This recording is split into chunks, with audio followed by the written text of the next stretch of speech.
Kalau lu biasa bawa mobil-mobil zaman now, emang agak sedikit perlu.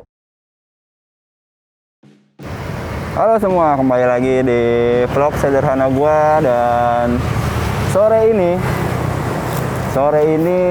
gua mau ngeliat-liat salah satu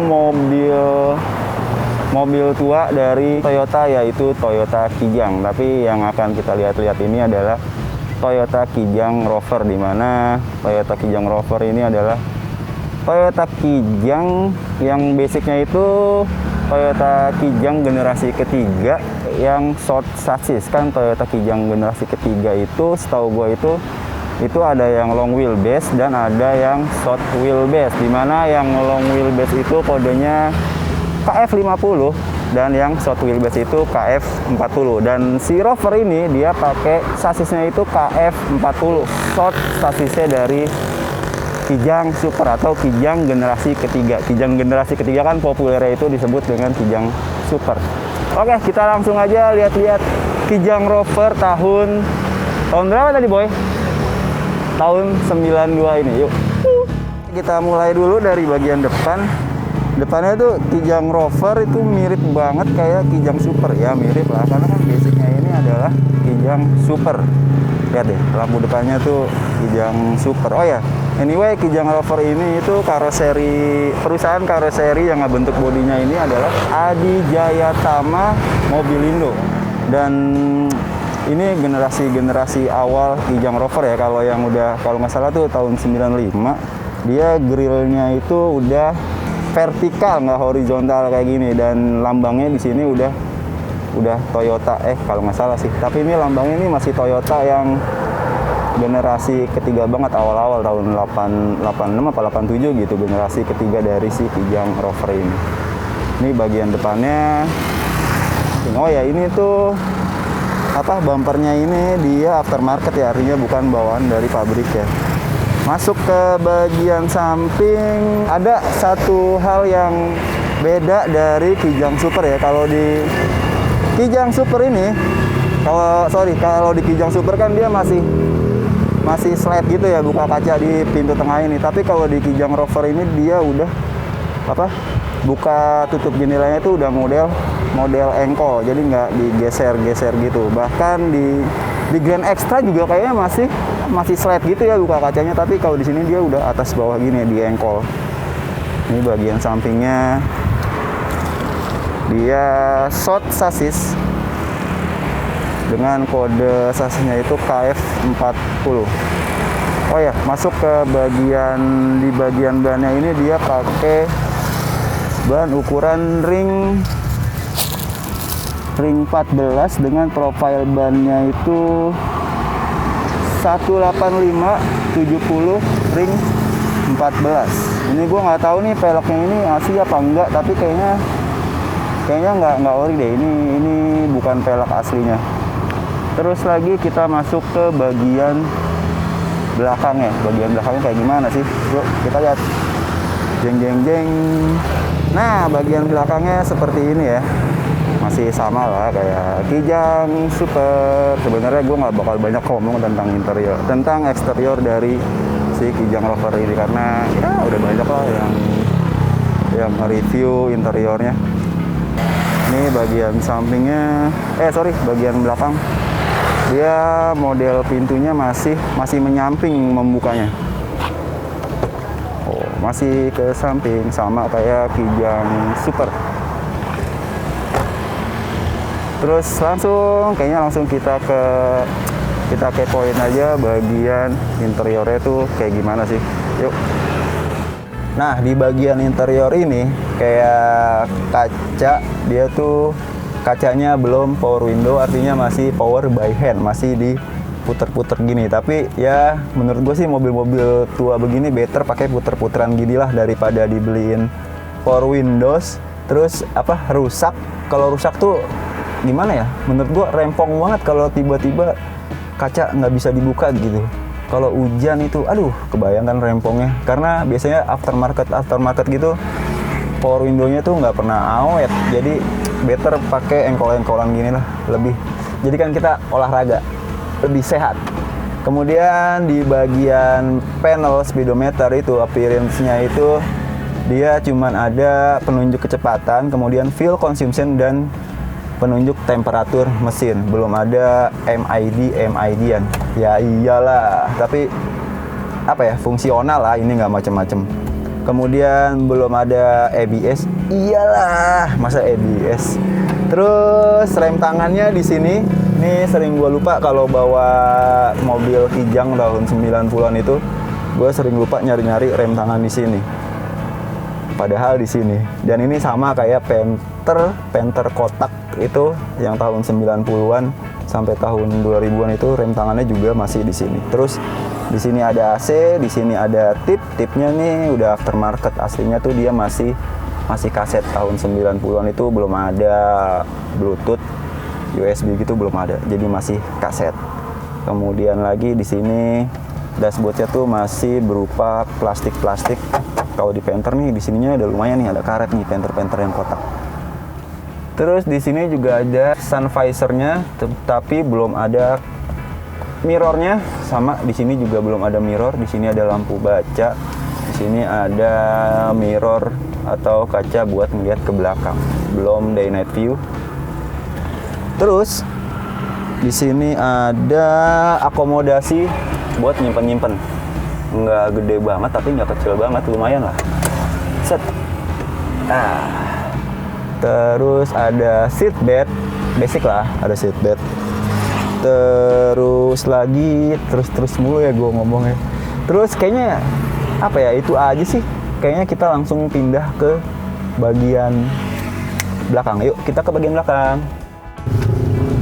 Oke coy, kita masuk ke bagian belakang. Di bagian belakang nih, walaupun si Toyota Kijang Rover ini short wheelbase ya, artinya dia sasisnya itu yang KF40, di mana KF40 itu kan yang versi shortnya dari Kijang generasi ketiga. Tapi di sini ya lu lihat ya, buset, belakangnya luas banget tuh.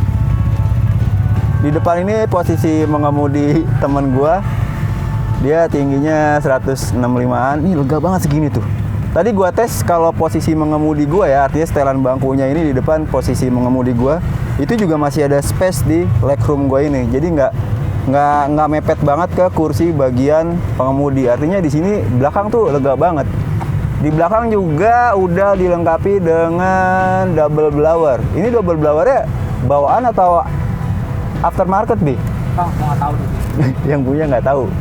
Gue nggak tahu nih double blowernya ini bawaan atau dia nambah lagi. Artinya aftermarket ya. Gue nggak tahu. Mungkin teman-teman Kijang ada yang tahu, boleh komentar di kolom komentar. Pada intinya di belakang ini lega banget, lebih lega dari, nggak tahu, in my opinion ya, lebih lega dari Panther.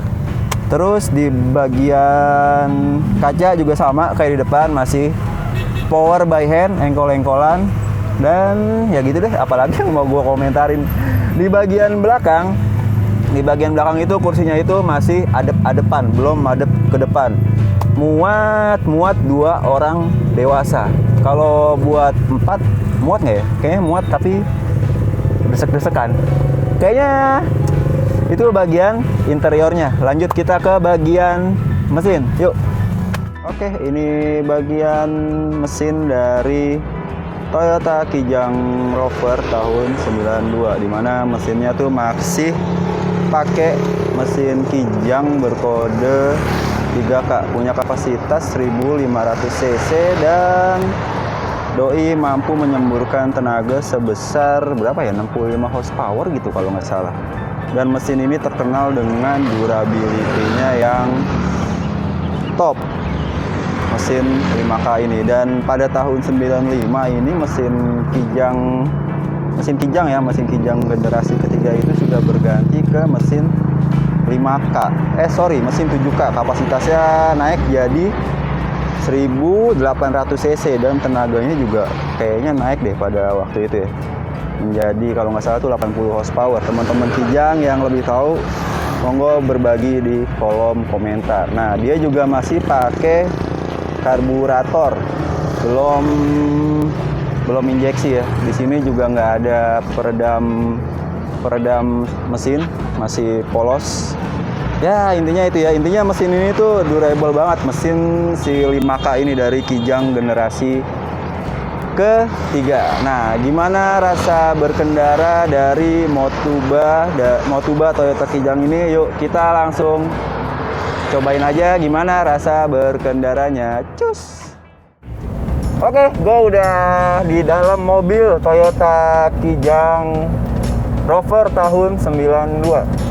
Kalau ditanya gimana rasa membawa mobil ini, jawaban gue adalah membawa mobil tua itu menyenangkan aja, kayak kembali ke masa lalu, dimana dulu pernah punya Babe Kijang Super, bukan Rover ya, Kijang Super tahun 87 dulu bokap gue pernah punya. Dan pada waktu itu Kijang tuh emang kayak apa ya, kayak mobil paling populer buat keluarga.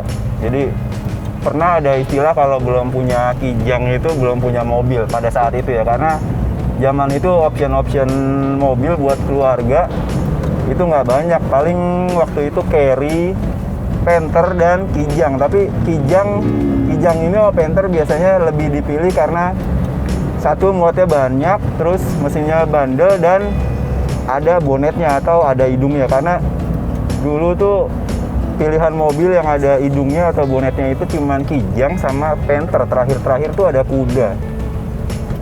Dan Kijang Panther tuh biasanya ada di level di tengah, di bawahnya tuh ada Carry dan lain-lain lah yang mobil nggak ada hidungnya. Dan ini belum power steering. Jadi kalau lu biasa bawa mobil-mobil zaman now, emang agak sedikit perlu adaptasi ya.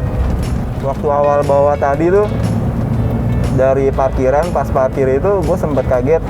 Loh, gue kira udah power steering, ternyata keras banget. Dan karena udah kebiasaan power steering, bawa mobil yang belum power steering tuh kayak kaget gitu, berat banget. Tapi kalau udah jalan gini sih dia lebih stabil tuh. Udah enakan, nggak kayak pas awal parkir jalan tuh berat banget setirnya. Olahraga lah.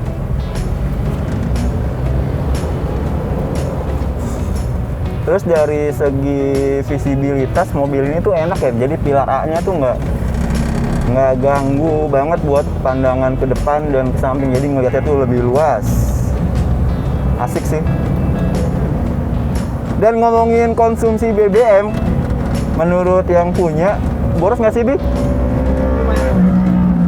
Lumayan boros ya? Kisaran 1.8, 1.10 lah ya. Lumayan boros kalau compare ke Panther lebih boros ya? Ya. Jauh.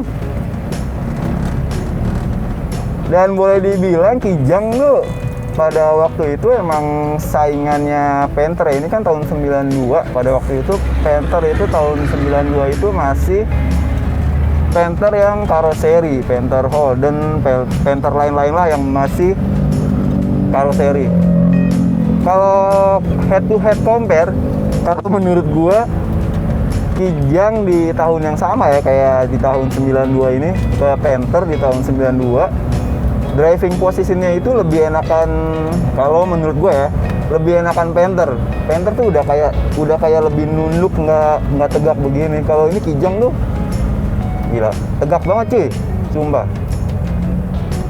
Cuman visibilitas itu Kijang tuh commanding banget. Dari depan ini ke kap itu lu bisa ngelihat lebar banget.